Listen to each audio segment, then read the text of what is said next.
Bienvenidos a todos, a todas. Hay entendido, para que sepan que se está grabando la reunión y también se lo podemos hacer llegar a quienes no pudieron integrarse.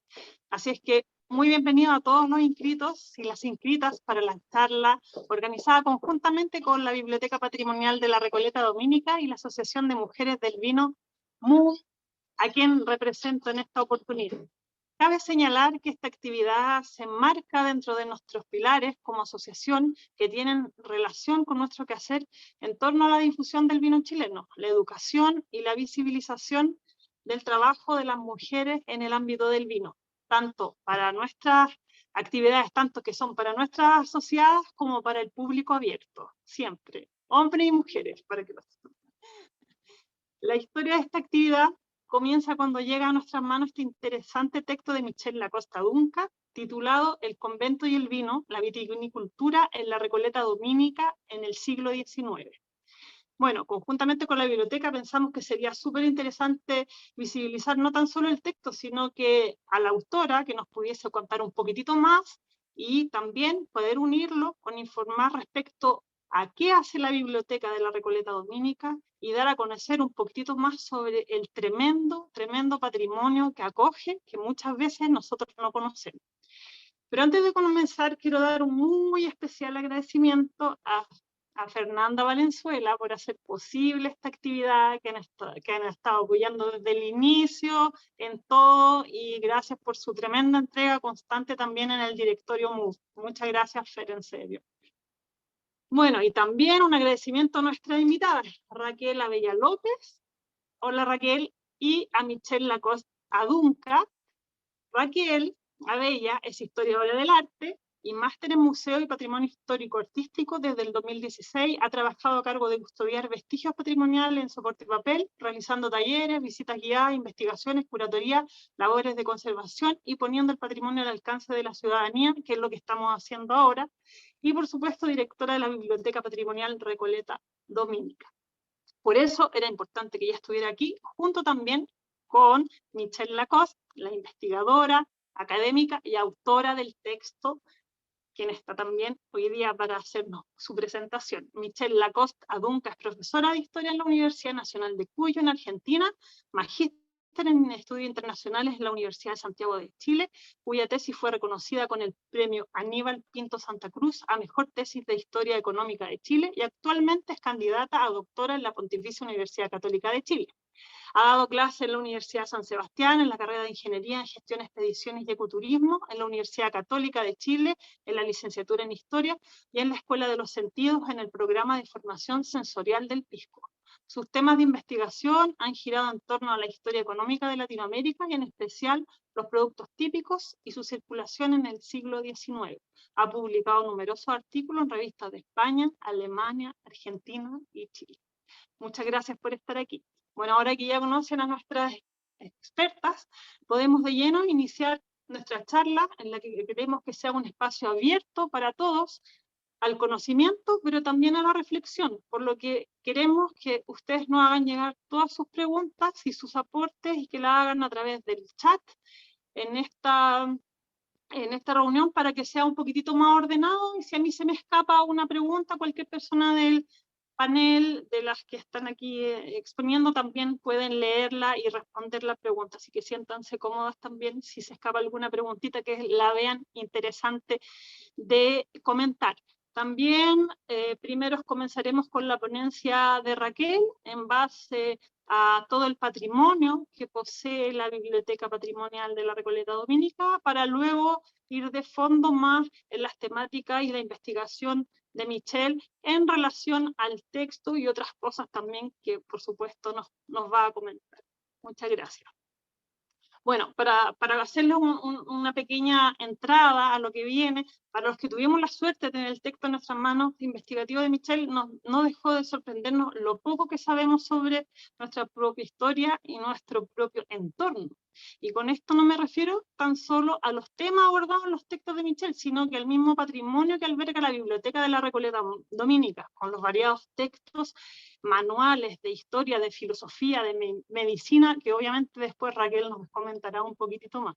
Y por supuesto, los valiosos manuales, y específicamente de viticultura, de los que se va a tratar ahora, que cuentan entre ellos al menos 20, siendo la biblioteca, la Recoleta Dominica, la que posee una de las colecciones más numerosas del país en obras de viticultura y vinificación del siglo XIX.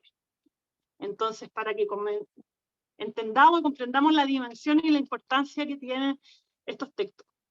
Los textos de fines del siglo XIX hablan no tan solo del manejo y la producción del vino, sino que de aguardiente hasta, y me sorprendió muchísimo, de imitación y de falsificación de vino. Lo que da cuenta, también como dato sabroso, lo que da cuenta de que era una práctica en los albores del 1858 muy instalada en Europa.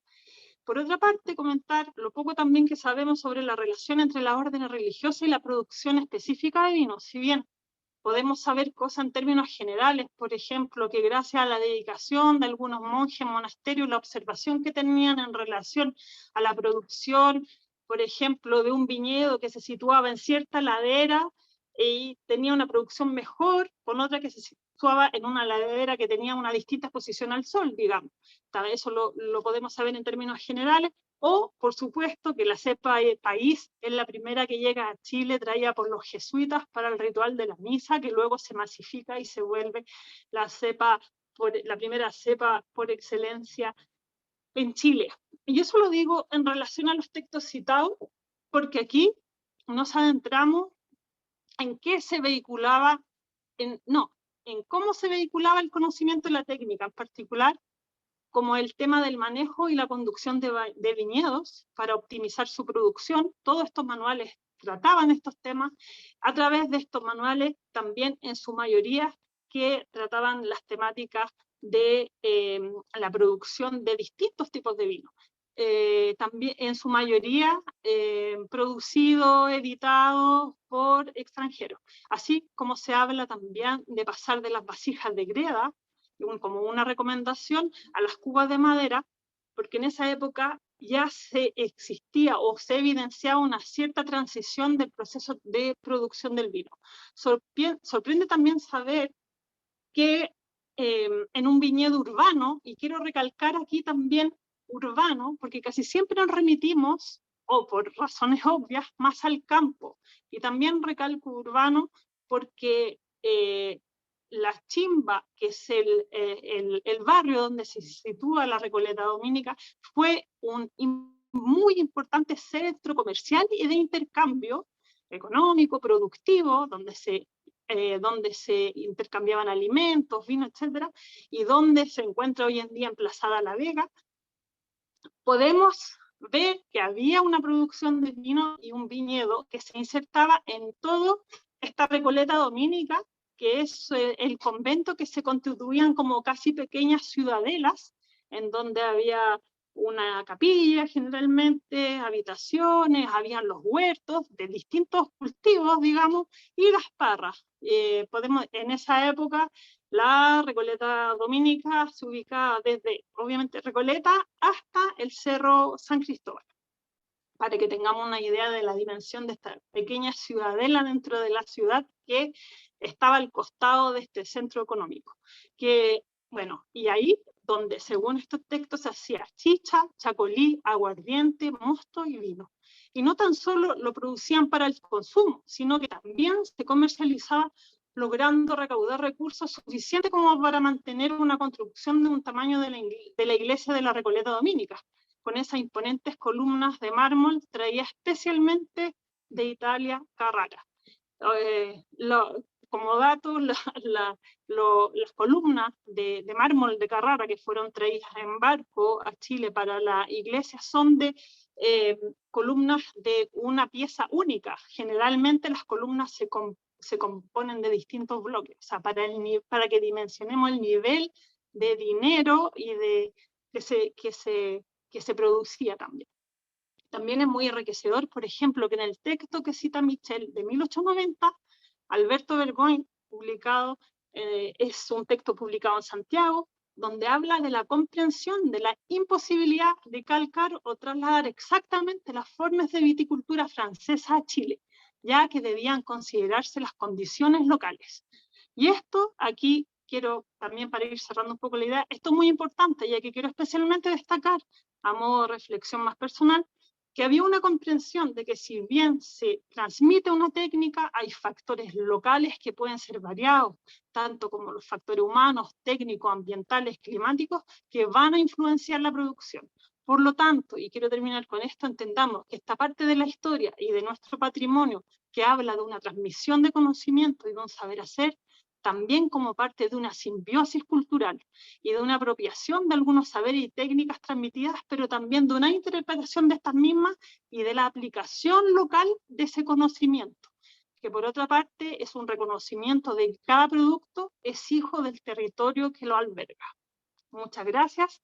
Y aquí podemos comenzar con Raquel, que nos va a contar sobre la Biblioteca Patrimonial de la Recoleta Dominica y sobre esta interesante y muy profundo patrimonio. Muchas gracias. Adelante, Raquel. Ya. Bueno, muchas gracias a todos, a la Asociación MOVE, sobre todo por organizar esta charla. Nos invitaron como centro patrimonial. Hoy nos está acompañándonos Jimena Pessoa, que ella es la directora del Museo de Artes Decorativas y del Museo Histórico Dominico, pero ella igual también ha estado junto con Fernanda Valenzuela, que ya fue nuestro nexo, conversando acerca de esta interesante investigación que hizo Michelle Lacoste y que, bueno, yo les voy a contar un poco, bueno, me engancho un poco de lo que comentaba Nadia para partir mi presentación. Y claro, efectivamente, la Chimba, que se denominaba como antiguamente a este barrio, que ahora es La Recoleta. A ver, ahí está en grande. Ahora sí parece.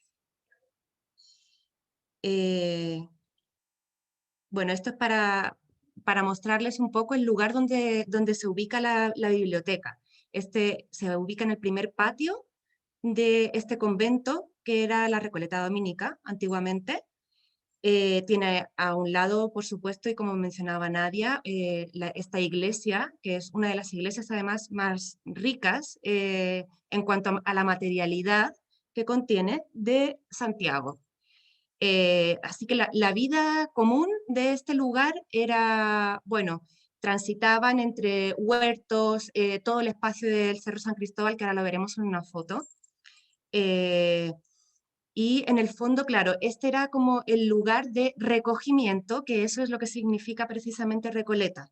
Por eso se ubican acá, en este margen del río, es donde se empiezan a ubicar los lugares de enterramiento, los comercios, las chimbas. Entonces, en el fondo era un lugar también de ramadas. Se fijan que, claro, antiguamente no existía el centro de Santiago, era en las inmediaciones de Plaza de Armas, e incluso comentarles que acá en lo que es actualmente la Academia de Humanidades, que se encuentra aquí al lado de la biblioteca y del convento, existía un observatorio astronómico, ya para que podamos dimensionar que realmente esto estaba, digamos, alejado del centro de Santiago. Bueno, la fundación fue en 1753 y con esta misma fundación se trajeron algunos libros desde Roma. ¿Ya? Esto también da un poco cuenta de que la colección de la Biblioteca de la Recoleta Dominica tiene un trasfondo sobre todo europeo. No quiero decir que no haya colecciones que no sean americanas o que sean también locales, propiamente de Chile, pero en general es una colección más enfocada en lo eurocéntrico, ¿ya? Los volúmenes constan desde el siglo XVI hasta el siglo XX. ¿Ya? Siendo el ejemplar más antiguo de 1506, un post incunable. Acá tenemos una imagen que da cuenta de la importancia que tiene en la vida de la cotidianidad dominica el acercamiento con los libros. Y bueno, esto también da cuenta efectivamente de por qué era tan importante traer unos libros acá desde Roma, justo cuando se está autorizando la creación de este convento. Bueno, la biblioteca, como les comentaba, ya fue desde sus inicios fue acopiando documentos importantes y no tenía, claro, inicialmente era un convento de una sola planta y en 1886, cuando se decide generar una nueva iglesia, se genera también una nueva construcción del convento, que es el que hoy conocemos de 2 plantas. Y ahí, como ya la biblioteca se había ido enriqueciendo, se decide dejar toda esta parte norte del primer patio, que es el patio de los padres, exclusivamente para las funciones de biblioteca. Y así se ha mantenido hasta ahora, como veremos en su arquitectura, que obviamente está protegida como patrimonio, o sea, por la Ley de Monumentos Nacionales. En el 98 se firma un convenio con la Dirección de Bibliotecas, Archivos y Museos, que hoy es el Servicio Nacional del Patrimonio Cultural, por la cual tanto la biblioteca como todo el convento pasa a ser gestionado por este servicio público. Y ahí se genera la apertura a público en el año 2005. Entonces pasa de ser una biblioteca conventual, en la que pensemos que además solamente podían acceder padres hombres, y las personas que ellos determinaran, por supuesto, y ahora se abre a público y puede ingresar todo tipo de personas y hay un acceso al conocimiento totalmente distinto. Pueden venir investigadores y aquí parte una función no solamente a nivel museal, que uno va y ve los libros pero sin poder tocarlos, no, también hay un acercamiento por consulta de ejemplares, siempre que se permita por las condiciones de conservación, claramente, para poder investigar. Y ahí es donde yo creo que llega esta importancia de darle valor a lo que hay en una biblioteca, que es lo que veremos después en la conversación con Michelle. Bueno, aquí para que vean cómo era la biblioteca antiguamente, esta es una fotografía que también es de los fondos de la biblioteca, y acá vemos como el paso a esta transición museal. Acá podemos ver que ya hay vitrinas y hay una especie de barrera arquitectónica para no permitir el acceso de las personas cuando visitan la biblioteca a los ejemplares, porque cuando los prestamos con guantes, con ciertas condiciones de conservación, no solamente para proteger a los libros, sino también para protegernos a nosotros mismos, que esto también es importante. Bueno, como ya adelantaba Nadia, los fondos de la biblioteca son, la verdad, bastante imponentes en cuanto a todas las materias que ofrece como a nivel de conocimiento. Uno pensaría que es una biblioteca muy religiosa y teológica, efectivamente lo es, tiene muchos textos en latín, por ejemplo, de los grandes padres de la Iglesia, etcétera, pero también hay colecciones que uno, digamos, a lo mejor no se esperaría tanto, como de medicina, derecho, filosofía, astronomía, literatura, historia. La verdad es que es como eh, empezar a ver temas interesantes a los que uno se podría acercar de una manera bastante diferente a cómo se acerca uno en la actualidad a través de las redes sociales, de internet, de los e-book, ¿no? Y acá vamos a llegar ya a lo que lo que nos trae hoy, a esta charla, que es este fondo que habla sobre la vinificación y la vitivinicultura para la fabricación y que tenía que ver con este quehacer conventual. Ya, acá podemos ver una imagen que también es de la colección de la biblioteca, en la que están algunos padres en el propio Cerro San Cristóbal.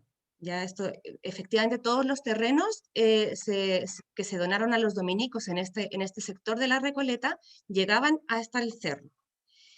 Y también algunas otras fotos, no, perdón. Claro.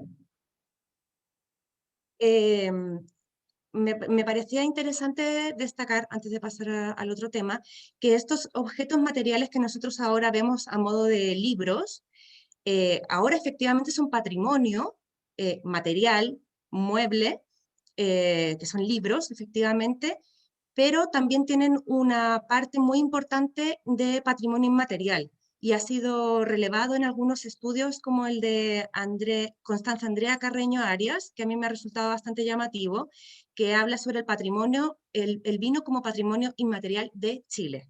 ¿Ya? Esto para que podamos entrar como también a una manera diferente de acercarnos también al conocimiento de la fabricación de vinos, porque ya ahí, claro, efectivamente ya hay todo un tema, como comentaba Nadia, de acercarse al conocimiento de los vinos y de apropiarse de este conocimiento a nivel local. Ya, bueno, aparte de las colecciones bibliográficas, ya les he mostrado algunas de las fotografías, también hay revistas, diarios, mapas, una colección de música y, claro, estas fotografías también dan cuenta de esta vida cotidiana de los frailes que tenía que ver con el cultivo de vides y con también otros productos agrícolas. Ahora vamos a ver algunas imágenes. Estas son de la hacienda de Apoquindo, ya en la que podemos ver que no solamente hay frailes, sino también, como menciona Michelle en su investigación, hay jornaleros y otro tipo de personas que son externas a la orden trabajando para las haciendas que los dominicos tenían en su propiedad. Acá, en la hacienda de Peldehue, con el Monseñor Errázuriz. Y acá de nuevo también en Peldehue, ¿ya? Esto es como para dar cuenta de que efectivamente también hay, las colecciones también se apoyan un poco entre sí muchas veces y bueno, esta colección fotográfica además apenas ha sido estudiada, lamentablemente, por lo que sí que ha sido vista desde su parte técnica, se ha inventariado, etcétera, pero falta mucha investigación que podría documentarla de mejor manera.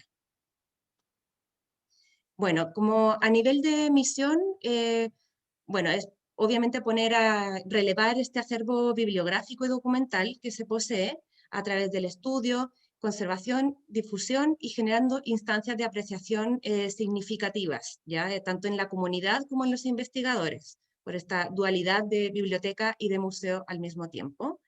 Y se realizan muy diversas actividades. Ahí en la foto de arriba podemos ver unos estudiantes de una carrera, no recuerdo bien de qué carrera eran, creo que era como de diseño, una cosa así, estaban investigando anatomía, entonces les bajamos unos libros que tenían que ver con la representación anatómica del cuerpo y estaban pero fascinados, admirando la cantidad de volúmenes que había y lo interesante que era también la relación entre imagen y texto, bueno, y no podían creer muchas veces la antigüedad de algunos de los textos que aquí se encuentran. Y abajo tenemos una visita guiada para unos estudiantes.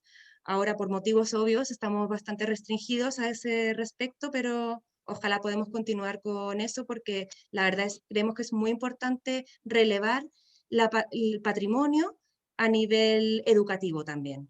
Ya que esa patita no está en el currículum escolar. Bueno, ya para ir cerrando, comentarles que muchos de estos proyectos que se han generado han derivado en papers, en publicaciones impresas, en exposiciones, en talleres, etc. Entonces, también la biblioteca tiene algo como bien peculiar y es que esta relación entre investigador y lugar investigado y colecciones se vuelve, es un nexo, digamos, casi permanente, como que siempre acudimos a las personas que hicieron alguna investigación, se han hecho investigaciones sobre los papeles marmoleados, por ejemplo, ha habido también sobre los manuscritos que se encuentran en algunos libros, entonces en el fondo es una retroalimentación que en verdad es muy importante para el quehacer de la biblioteca, o sea, los investigadores se convierten casi en los compañeros, porque en el fondo tenemos como la misma misión de dar a conocer y de relevar todo este nuevo conocimiento al que se puede llegar a través de las colecciones, ¿ya? Y ahí les dejo una imagen de uno de los libros que habla sobre la vitivinicultura y se encuentran acá. Este está escrito en francés, pero tiene un hermoso grabado, como podemos ver. Y nada, dejarles invitados a que vengan a la biblioteca, a que conozcan nuestras redes y ahí tienen también mi mail por si quieren contactarme posteriormente. Así que gracias y hasta aquí lo dejamos. Muchas gracias, Raquel. Muy interesante y yo creo que más de alguno se va a interesar y qué bueno que esté el mail a disposición ahí en caso de hacer alguna pregunta que no nazca hoy día, pero más adelante en algún contexto de alguna investigación, etcétera, o específica. Así es que Buenísimo. ahora podemos pasar con Michelle, quien nos va a presentar, bueno, la autora del texto, como ya dijimos, y de la investigación respecto del tema que nos convoca hoy día. Muchas gracias. Adelante, Michelle, gracias. Bueno, muchas gracias Nadia por la presentación y por haber leído con tanta atención el texto. Vos estabas presentando el texto y yo decía, bueno, ¿y ahora yo qué voy a decir? Pero bueno, gracias por ese marco, porque yo creo que entonces ahora todas partimos de una base para discutir y conversar tal vez más en profundidad. Muchas gracias. Quería partir agradeciendo a la Asociación de Mujeres del Vino en Chile por esta cordial invitación. La verdad que para mí es un gusto poder contarles un poco lo que he estado trabajando en los últimos años y compartir los resultados de esta investigación, que fue una investigación solicitada por la DIVAM, por la antigua DIVAM, en la cual todos los miembros de la biblioteca fueron de gran ayuda, siempre fueron muy cordiales y me ayudaron mucho a acceder a estos libros, así que Raquel, en tu persona agradezco, a través de ti agradezco a todo el personal de la biblioteca. Tú en esa época no estabas, pero igual realmente es una institución que funciona muy bien y que tiene un corpus documental invaluable, que es bueno que la ciudadanía en Chile conozca y valore, porque realmente es extraordinario el corpus documental que preserva la biblioteca, y que además es preciosa. Me encantó ir a trabajar ahí. Entonces la verdad es que está aquí cerca en Santiago, en el centro, uno puede acceder, y el museo también es muy bonito, así que ya sea para ir a leer libros o para por lo menos hacer un paseo, yo creo que todos los chilenos y chilenas deberían ir alguna vez en su vida a la Recoleta Dominica. Bueno, voy a partir con la presentación, así que voy a compartir pantalla. En realidad, yo quería aprovechar esta instancia para reflexionar sobre cómo la Recoleta Dominica nos ayuda a entender algunos vestigios de un proceso muy importante para la vitivinicultura chilena. Y es un momento de transición entre la vitivinicultura tradicional o colonial y la vitivinicultura moderna en el siglo XIX.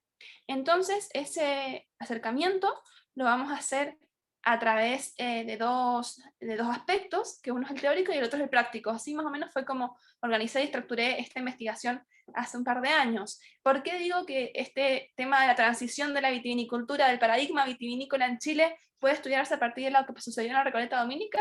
Bueno, pues la Recoleta Dominica tenía su biblioteca, donde tiene un acervo con un montón de manuales, que está bueno, podemos estudiar esos manuales para ver cómo fue que llegaron estas ideas de modernización de la vitivinicultura a Chile.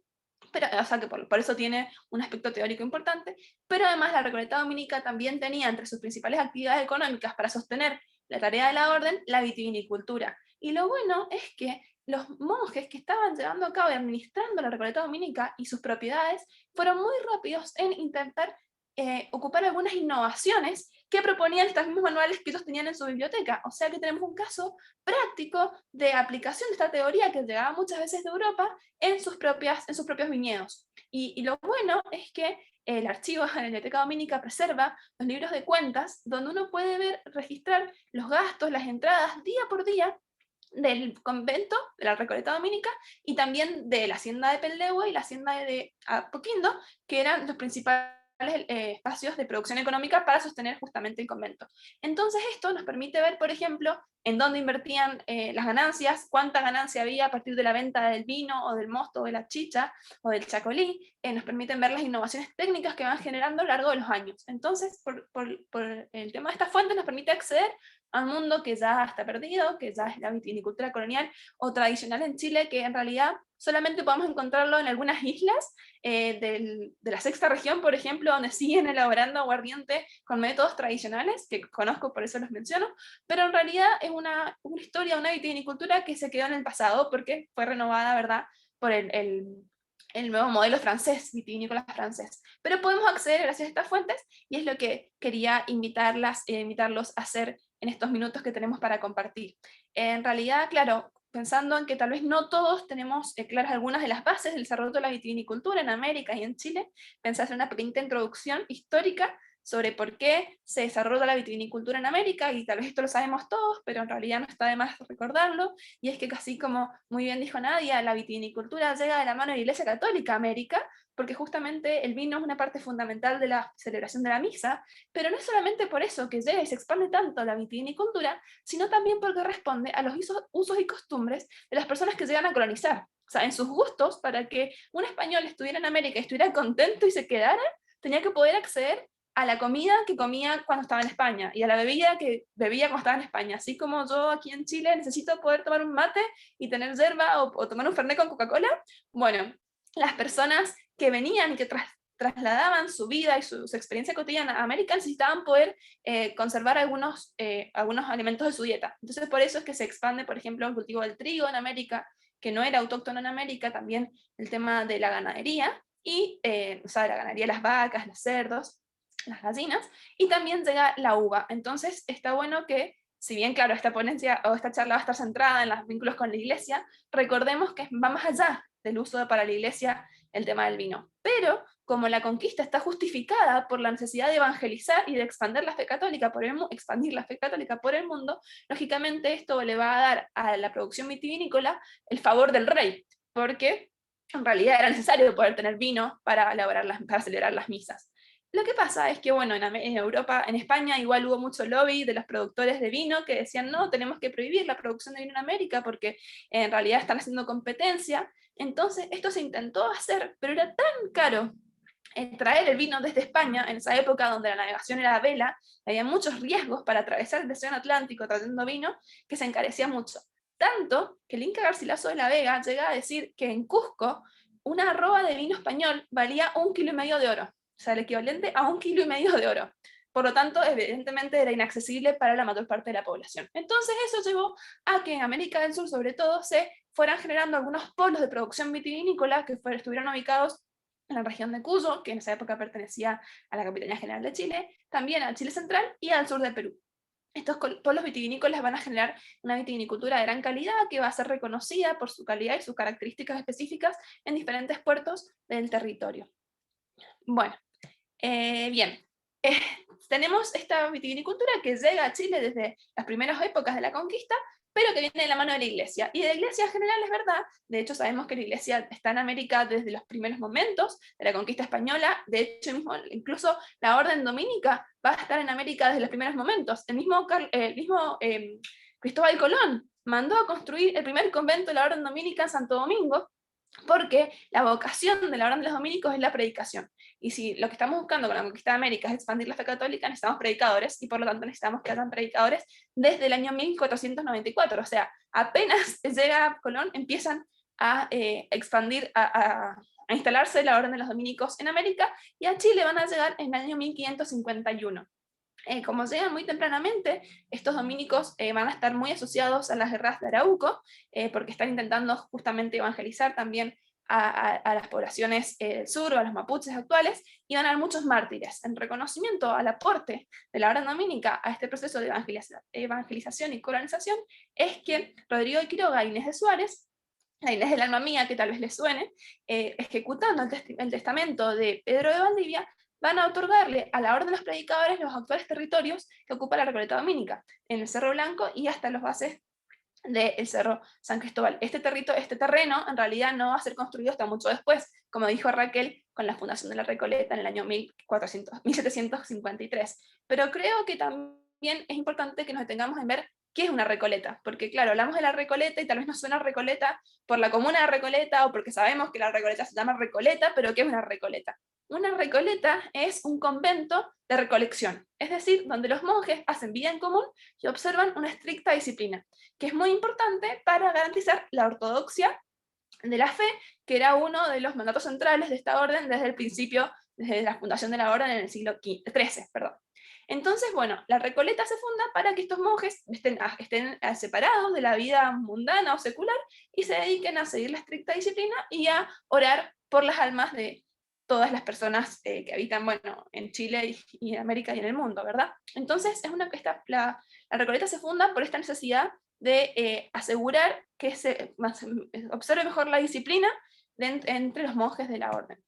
Bien, pero esta Recoleta había que mantenerla, porque si tenemos muchos monjes que están dedicándose a labores fundamentalmente de ámbito espiritual, hace falta tener una base material que sustente esta vida orientada, ¿verdad?, a la contemplación y al rezo. Y es por lo tanto que de a poco va la Recoleta obteniendo algunos elementos, algunos centros productivos, como la hacienda de Pellegüe, que va a estar en la primera mitad del siglo XVIII, va a anexarse a la Orden de los Dominicos, y la hacienda de Apoquindo, que va a ser comprada en el año 1000, o sea, que va a ser donada a la Orden de los Dominicos en el año 1806. Entonces, con sus propias viñas, que tenía el convento de la Recoleta Dominica, que tenía viñas en la parte de atrás, que vamos a ver ahora enseguida un mapa de Santiago donde están marcadas las viñas, más la producción de la hacienda de Pellegüe y la hacienda de Apoquindo, era que se mantenía esta vida en recolección para asegurar la disciplina, ¿verdad? Y esta tarea tan importante de los rezos. En este primer momento, principios del siglo XIX, ¿cómo va a ser la producción de la vitivinicultura, que está sustentando a los gastos de la Recoleta Dominica? Bueno, va a ser una producción vitivinícola de corte tradicional o colonial, donde lo que se produce fundamentalmente es chicha, chacolí, mosto y aguardiente, y los métodos de producción, o sea, la variedad que se usa es la uva país, es decir, esta uva que sabemos que circula en América desde los primeros tiempos de la conquista, y el aguardiente se va a producir de una manera bastante rudimentaria, donde hay fondos de cobre y cañones de alambique. Cuando uno tiene un fondo de... bueno, ¿cómo se produce? El aguardiente es el producto de la destilación del vino, ¿verdad? Uno destila el vino para poder concentrar el alcohol. Y cuando uno utiliza fondos de aguardiente y cañones de alambique, lo que pasa es que no hay cierre al vacío entre el fondo de cobre y el cañón del alambique. Entonces no se puede controlar el proceso de destilación. Esto hace que por un lado se pierda mucho líquido, que podría ser aguardiente, pero además no se puede controlar el tema de la cabeza, corazón y la cola, y por lo tanto pueden quedar más alcoholes nocivos para la salud en este resultado final. Pero bueno, era la tecnología que había en el momento y es lo que se utilizaba en la vitivinicultura vinculada con la Recoleta Dominica a principios del siglo XIX.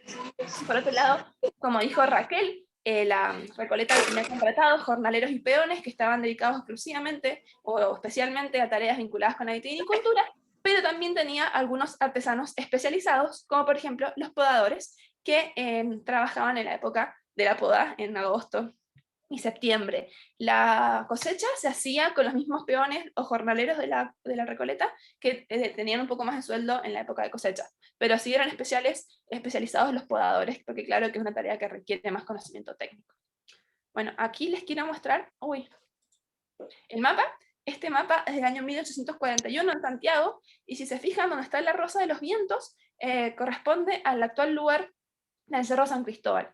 Y un poquito más hacia el centro, en la parte de arriba, está marcado como en relieve el Cerro Blanco. Este mapa es grande, entonces vamos a ver un detalle ahora. Aquí está el detalle, donde yo creo que pueden ver el terreno del Cerro San Cristóbal, que es donde está la Rosa de los Vientos, el Cerro Blanco, y en el medio está la Recoleta, que estaría marcada con una cruz, y las viñas de la Recoleta, que como ven colindan con el Cerro San Cristóbal.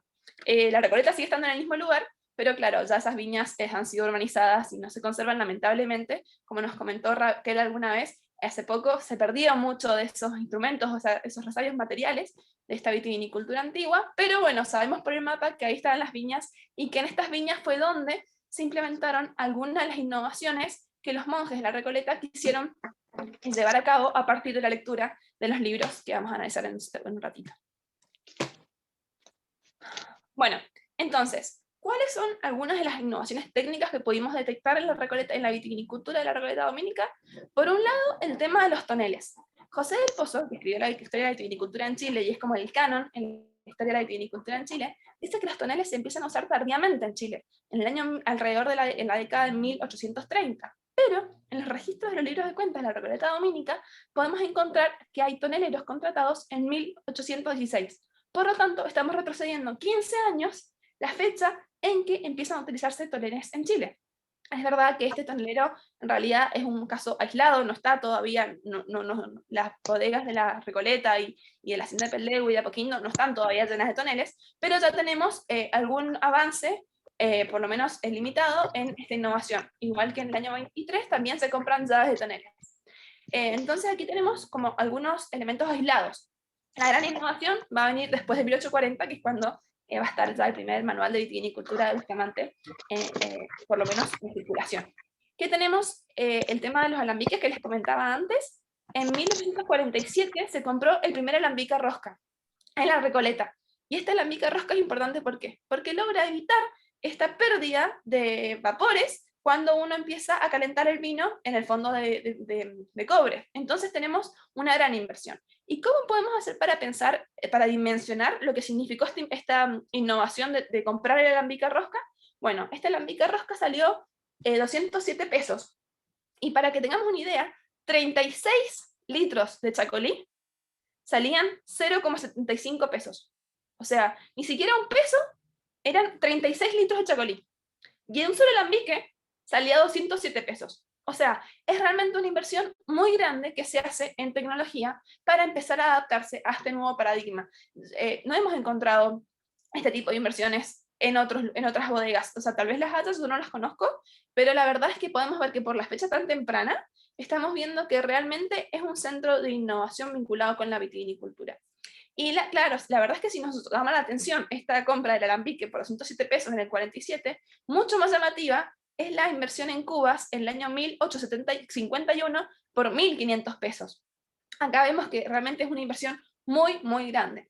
Claro que es la época en la que se está construyendo la nueva iglesia de la Recoleta Dominica. Efectivamente hay un crecimiento económico gracias a las entradas que tiene de la hacienda de Peldeu y de Apoquindo, y por lo tanto la hacienda puede, o sea, la Recoleta puede darse estos lujos, pero también hay un costo de oportunidad en el cual estamos viendo que estos monjes están priorizando adaptarse, a utilizar estas innovaciones técnicas en la producción de vitivinicultura como un elemento de valor agregado. Claro, en realidad se utilizaban tinajas, pero estas tinajas ya en el manual de Bustamante son señaladas como un problema porque le transmiten sabores fuertes al vino. Entonces, claro, si uno quiere producir vino al gusto europeo, tiene que utilizar cubas, que son hechas con madera y que por lo tanto el sabor que le dan es un sabor de buena calidad y no algo que perjudique al producto final que uno quiere producir y vender. Lógicamente podemos pensar que para la misa es indistinto si el vino se guarda en cuba o en tinaja. Entonces acá está respondiendo más a una cuestión de consumo y de gusto por el consumo que a una cuestión funcional de poder seguir con el rito que era tan importante para la Iglesia Católica y la Orden de los Dominicos en particular. Bueno, ya me he adelantado en realidad, pero la pregunta que quería hacer en este momento era ¿y por qué hicieron estas innovaciones? Y estas innovaciones las hicieron porque tuvieron acceso a la información y a las nuevas corrientes de producción vitivinícola que venían desde Europa. Entonces, acá quería pasar ya a la parte teórica de este análisis, donde quería mencionar un poco cuáles son los manuales de vitivinicultura que hay en la Recoleta Dominica, en la Biblioteca Patrimonial de la Recoleta Dominica. Y la verdad es que los manuales que hay, encontramos 16 manuales publicados entre 1840 y 1913, de los cuales 3 son escritos en Chile por chilenos. Uno de ellos es el de Santos Tornero, que vamos a comentar enseguida. Hay 4 manuales españoles, 5 franceses y 4 manuales escritos por franceses en Chile, que habían llegado a Chile buscando trabajo, enólogos que habían llegado a Chile buscando trabajo, porque en Europa, debido a la crisis de la filoxera, la industria vitivinícola estaba viviendo una de las peores crisis de su historia. Esto de la filoxera es importante, porque no solamente va a llevar a un éxodo de enólogos, sino que también va a incentivar ciertas prácticas cuyas consecuencias llegan a influir actualmente hasta al día de hoy. Bueno, yo quería mostrarles este texto, esta imagen, en realidad no, esta foto de uno de los textos. Este es el manual de Bustamante del 84, que es una segunda edición del primero, que es del 40, donde podemos ver que hay anotaciones donde se intentaba adaptar el texto al hemisferio sur.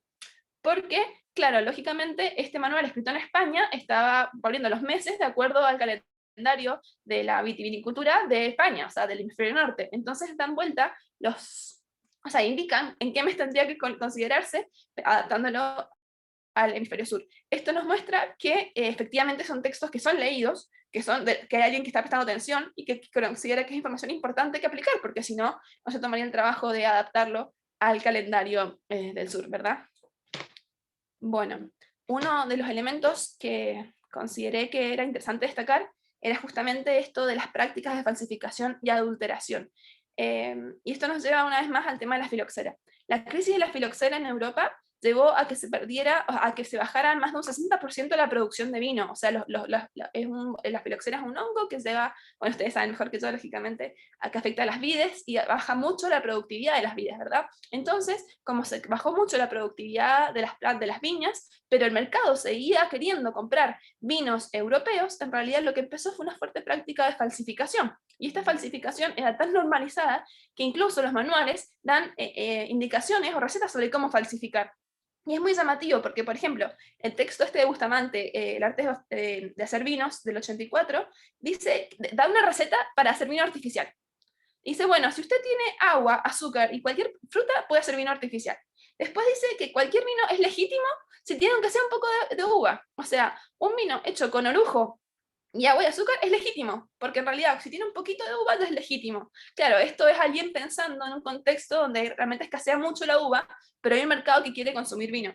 También muestra recetas para falsificaciones, entonces por ejemplo cuenta que en Rusia hacen vino Oporto a partir de sidra, aguardiente y goma quino, o sea, hay hay vino natural, vino artificial, vino falsificado, vino legítimo, y ninguno de esos vinos serían vinos que nosotros consideraríamos potables en la actualidad, ¿verdad? Pero bueno, responde a un contexto.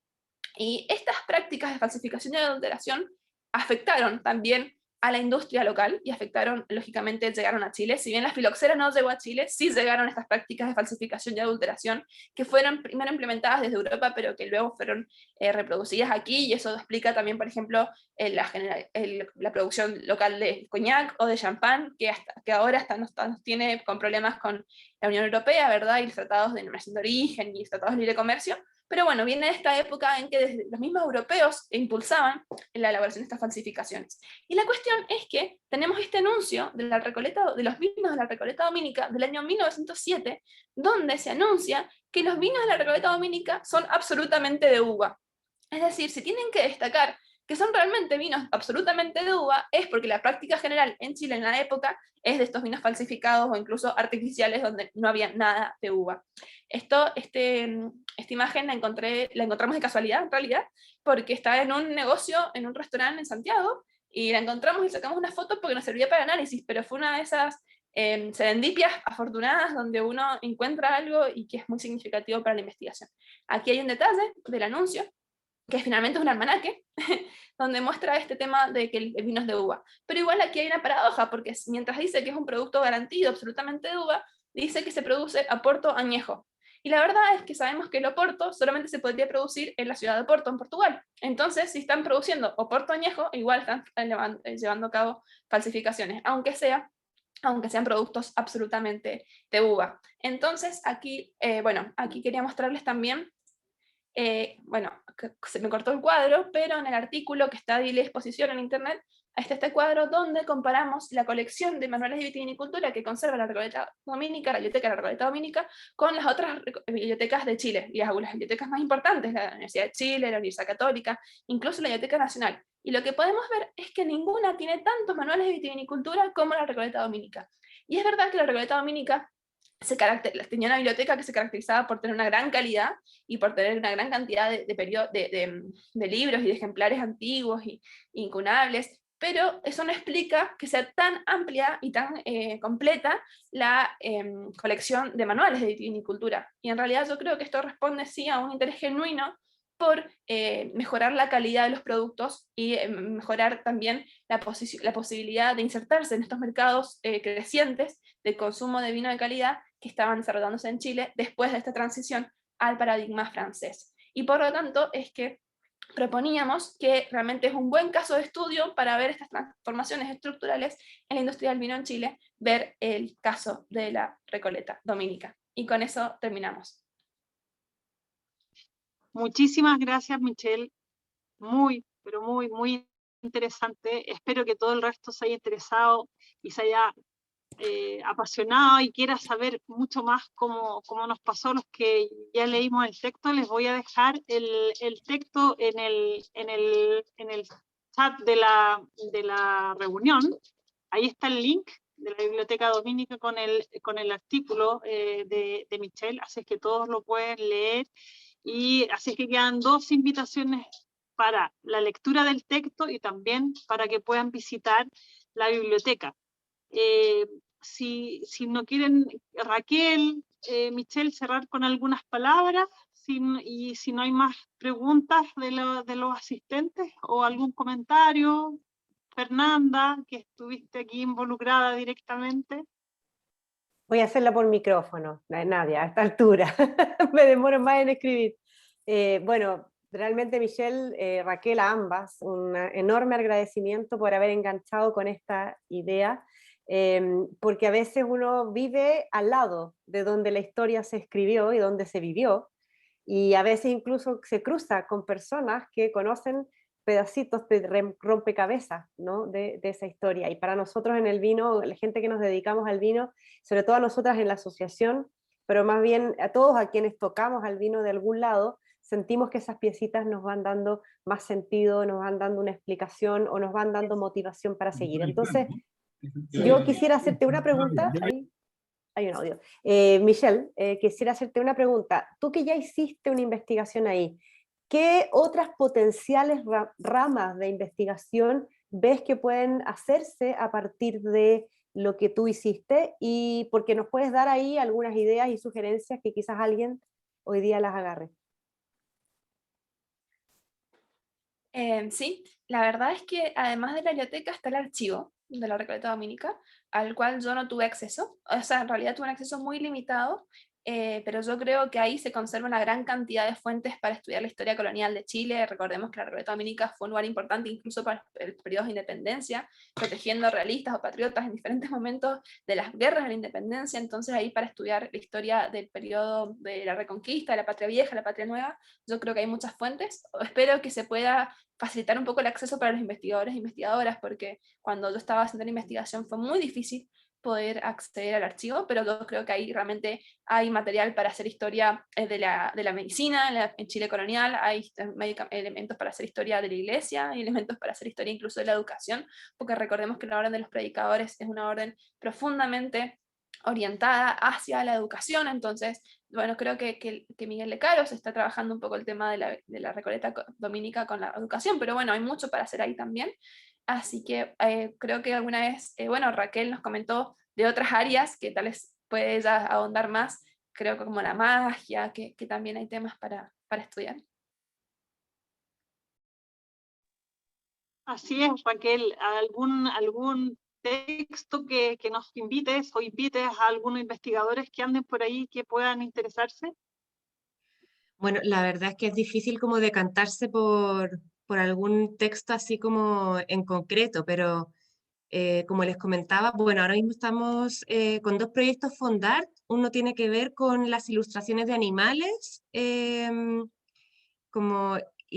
la verdad que es bien interesante, es la exposición que se viene ahora, y que tiene que ver con estos animales que representan los vicios y virtudes de ciertas épocas, sobre todo desde la antigüedad y hasta la época medieval, como que las representaciones de animales siempre representan virtudes humanas y vicios humanos. Y también están estos animales simbólicos. Bueno, ese digamos que es como uno de los temas que más me gustan de acá de la biblioteca, pero también tengo que confesar que tengo predilección por los temas, la literatura de viajes.